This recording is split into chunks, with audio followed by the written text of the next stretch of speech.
네, 안녕하세요. 김영환입니다. 사람은 얼마든지 살인마가 될 수도 있는 존재입니다. 오늘은 철학자 한나 아렌트가 했던 이야기들을 통해서 인간이 어떤 존재이고 우리가 왜 또 이렇게 조직 속에서 악하게 행동하는가, 이 부분을 좀 같이 고민을 하겠는데요. 지구촌 교회 부목사님들은 담임 목사님을 내몰았습니다. 물론 담임 목사님이 많이 부족해서 또 갑질도 했고 횡령도 했고 해서 그랬을 수도 있습니다. 어떻게 보면 부목사님들도 한 사람 한 사람을 보면 굉장히 경건하고 선할 겁니다. 그런데 왜 이렇게 행동을 했을까요?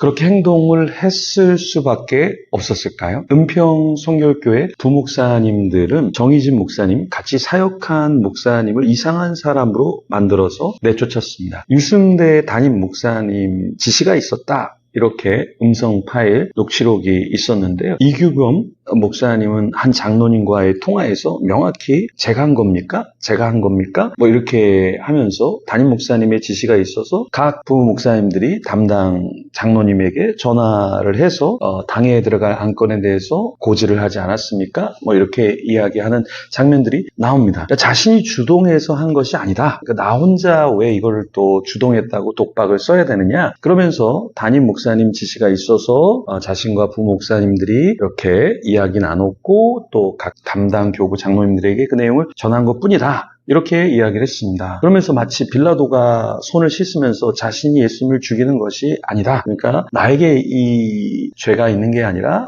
당신들에게 있다 한 것처럼 이제 그런 모양을 취했죠. 왜 이런 일이 일어나는 것일까요? 철학자 한나 아렌트는 나치 아래서 1933년 게시타포에 체포되어 일주일 감금도 당했습니다. 근데 아렌트가 어떤 것을 발견했냐면 나치 정권 아래에 그 명령대로 살인한 자도 사실은 평범한 인간이다라는 것을 밝혔죠. 그러니까 잔인한 살인자가 아니라 사실은 평범한 사람이지만 그렇게 할 수 있다. 평범한 사람이지만 이것에 대해서 생각할 여지를 열어주었죠. 그래서 한나 아렌트가 이런 말을 했습니다. 누구나 상황에 따라 그런 살인마가 될 수 있다. 그래서 아돌프 아이히만이 독일 나치 친위대 장교이면서 국가안보경찰본부 유대인 이주국 책임자였죠. 그런데 1961년 12월에 예루살렘 법정에서 사형 판결을 받았는데요. 아우슈비츠에서 1000만 명의 유대인 학살에 대한 죄로 인해서 이렇게 처형을 당해야 했는데, 그때 그 사람이 뭐라고 얘기했냐면 자신은 국가의 명령에 따라 움직인 죄밖에 없다.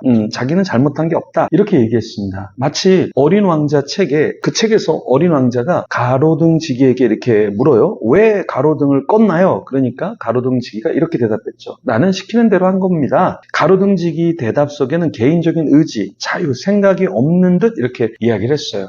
아렌트는 아이만도 그러고 우리도 역시 그럴 수 있다라는 여지를 열었습니다. 그러니까 한나 아렌트는 인간의 조건이라는 책에서 인간은 개인의 이익을 넘어 타인을 위한 정치적 활동까지 감당하지 못한다, 이렇게 얘기를 했는데요. 인간의 활동은 특히 세 가지로 이렇게 봤는데요. 노동, 또 작업, 그리고 행위. 그러니까 노동은 굉장히 생존과 관련된 거고, 작업은 재미와 명예를 바라는 수행하는 그런 제자 활동이고, 세 번째 행위는 개인의 욕망과 필요를 넘어 공동체 속에서 어떤 대의를 추구하는 정치적 활동인데, 사람들은 여기까지는 가지 못한다는 거예요.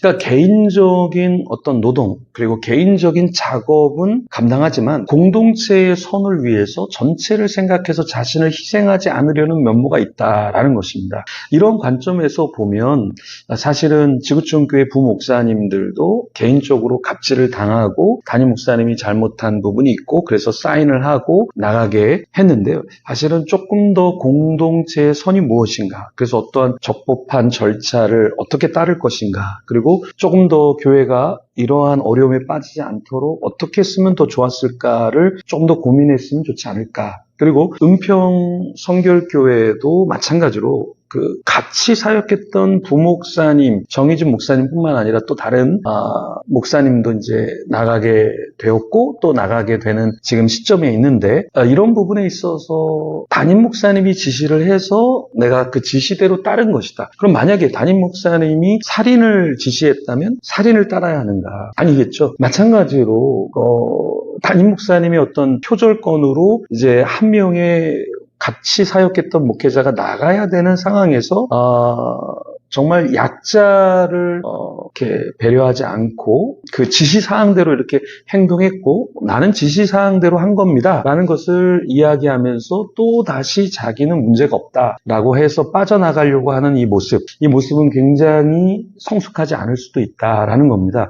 만약에 담임 목사님이 잘못된 것을 이야기했다면 목사님 이거는 잘못된 지시사항입니다 라고 이야기할 수 있어야 하지 않을까요? 네, 저는 군대를 갔는데 여러 가지 위에서 이야기하는 것들을 다 이렇게 순복하고 그랬지만 좀 합당하지 않으면 저는 고참이라고 해도 얘기하고 했습니다. 그래서 그것이 제가 볼 때는 정말 부당하면 이건 아닙니다라고 이야기를 하곤 했는데 그게 다 옳지는 않겠지만 일단은 우리가 아무리 담임 목사님 지시를 받고 교회 아래에서 녹을 먹는다 할지라도 어떤 한 사람이 나가야 되는 입장에서 그 사람을 낭떠러지에서 밀 때 그걸 내가 밀지 않아야 하지 않을까. 담임 목사님이 지시했다고 해서 그냥 밀어버리는 게 아니라 조금 더 고민하고 담임 목사님 꼭 이렇게 하셔야 되겠습니까? 아니면 우리 교회가 이렇게 해야 되겠습니까? 라는 고민을 우리가 해야 하지 않을까 싶습니다. 일단은 지구촌 교회든 은평 선교교회든 여기 두 교회만의 문제가 아니라 제가 볼 때는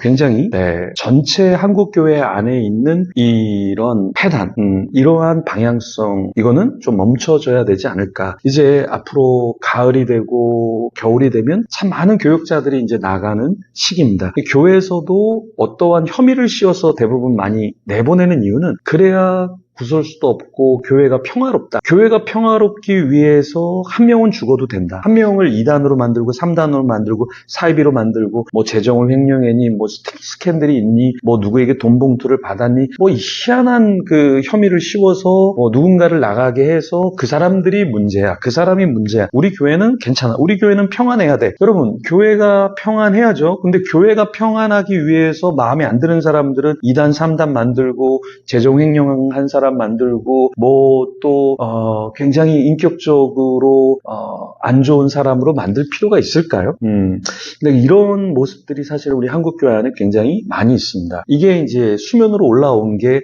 지구촌 교회나 은평 선교교회 이런 교회가 떠올라서 그렇지 사실은 전반적으로 굉장히 많은 교회들이 부교육자를 내보낼 때 담임을 내보낼 때 이상한 말을 만들어서 내보냅니다. 이거는 결국에 결코 성경적이지 않다. 그러니까 대가 살기 위해서 소를 죽여야 된다? 이거는 합당한 정의가 될 수가 없습니다. 그렇죠? 그래서 우리가 정말 주님이 원하시는 것이 무엇인가 내보내더라도 정말 2단, 3단을 만들 것이 아니라 정말 아름답고 좋은 지도자지만 여기까지입니다. 그래서 조금 더 정리할 때 빨리 정리하려고 하지 말고 좀 나갈 때는 한 6개월 정도 말미를 주던가 갑자기 토요일날 유승대 목사님 토요일날 부교육자를 불러다가 주일날 나가시오. 이거는 살인행위와 똑같아요. 그리고 5월달은 아무도 담임이나 부교육자를 잘 뽑지 않는 시기인데 5월달에 나가라? 6월달에 나가라? 이거는 정말 말이 안 됩니다. 네, 이런 목회자들이 사실 담임들이 굉장히 많아요. 나갈 일이 있어도 그리고 나가야 될 사람들도 갑자기 오늘 와갖고 내일 나가겠습니다. 이렇게 부교육자들 하면 안 되고요. 담임 목사님도 어느 정도 좀 말미를 두고 교회랑 안 맞으면 제가 1개월을 더 하겠습니다. 3개월을 더 하겠습니다. 6개월을 더 하겠습니다. 그리고 나가겠습니다. 이렇게 얘기를 해야 되는데 갑자기 마음에 안 드니까 이번 주에 그냥 사임하겠습니다. 이것도 성숙한 것은 아니다. 그래서 조금 더 우리가 교회적으로 또 개인적으로 이런 부분을 조금 더 고민하면 좋겠습니다.